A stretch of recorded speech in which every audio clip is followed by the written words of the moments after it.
kicking at 10 a.m. Mountain Time on Saturday just because, hey, look, they get it. They know what's at stake for Travis and Shedeur here to win all these awards and potentially get to the conference championship. They know what's good for the program. And speaking of the Colorado game, that's going to be our Super Six question of the week. We'll have that column coming out, of course. And one of the questions going to be, what will the outcome of that Utah at Colorado game be? Super Six, obviously, presented by DraftKings Sportsbook. Buffs up to 11.5 here, Jeff. You hear about the news coming out of Utah, obviously the quarterback situation now, the injury. But people close to this program were saying that they have never seen that football facility looking the way it did on Monday morning after the way they lost the Holy War to BYU on Saturday night. This could be dead team walking, couldn't it? Well, I don't think it could. I think it is. So they lost Brandon Rose now at quarterback. So now they're back to Wilson, who was benched because he's a true freshman. He's young and wasn't very good. And look, their defense is fantastic, Bear. We know that. But how good can a defense play when the offense can't support them? We see this each and every week where, for the first quarter and a half, the defense plays great and the offense goes 3 and out 5 straight times. And then all of a sudden the defense starts to crumble. This is what's going to happen on Saturday. Colorado's defense has gotten better this season, guys. A lot of folks on their offense. Awesome. I don't think Utah scored. Livingston could be like your Brian Award. Well, not Brian. What's the assistant coach award? I can't. It'll come to me, but he could very easily win that. Yes, and so I just don't think they score any points in this game. I think it's a rough one. Then eventually Colorado wears down the defense, scores points. I mean, I know Utah fans want to blame the holding for the loss, but the second half of that game was 65 yards on 6 drives, 5 punts, including 2 inside the 50, and a turnover. Sam, it's just not good enough.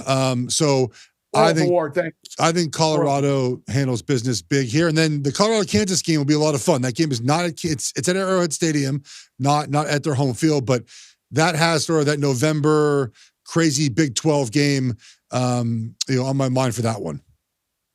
Yeah, I hate to be a box score, Patsy, but you look at Utah's last stretch: 22-21, 17-14, 13-7. There's a 23-10 in there, a 22-19. The only game I think that went over was Arizona State. Well, actually, that might not have gone over either. That stayed under, too. That was a Friday night game. It stayed under. So is that 6 straight unders for Utah? How do they score? I'm at that point now where I don't want to overthink it. Should I just lay Colorado or play under 47? Now, the 47s are mostly gone. DraftKings right now has 46.5. If Colorado wins 38-10, I'm going to be so pissed off. That's my problem with the total. Jeff, I should bet Colorado, right? Yes, no doubt. Yes. I will say one thing about Colorado's offense. I've had their team total over now a couple of games. They're a little bit like Will mentioned Oregon. They get to a certain point total and then just stop scoring. They've been at 34, 31, sort of around the low 30s, and then just the last 4 drives don't score or kick a field goal because they don't run the ball very well. So they're not really running out clock. And then, they just sort of throttle down the offense enough. So, yes, I don't think Colorado puts up 38 in this game against Utah because Utah's defense, I think, will play stout early on in this game. I see this like a 31-7, Sammy, something like that, like 28-7. And that's sort of the game I see happening here. I think Colorado wins by multiple scores. Yeah, I like Colorado here. I just don't think Utah can score, and Colorado's going to get their points. And once Utah is down 7-10 points, they have to play catch up and they have to throw the ball. Good luck. They just have no passing offense through for 111 yards last week against BYU. They can run it a little bit, but Colorado's just going to have too much offense for them. I know you're not getting the best of the number at 11.5, but and it's not a good habit to lay the worst of the number, but sometimes even the worst of the number is still the right side, and I would want no part of Utah here. So I'm okay laying it with Colorado, honestly. And it might not be the worst of the number by the time we get to kickoff on Saturday either. This could hit 13 or something, or something like that as well. So still, you could be getting better, but you can still beat the close. Where do we go with Kansas BYU? I mean, BYU again.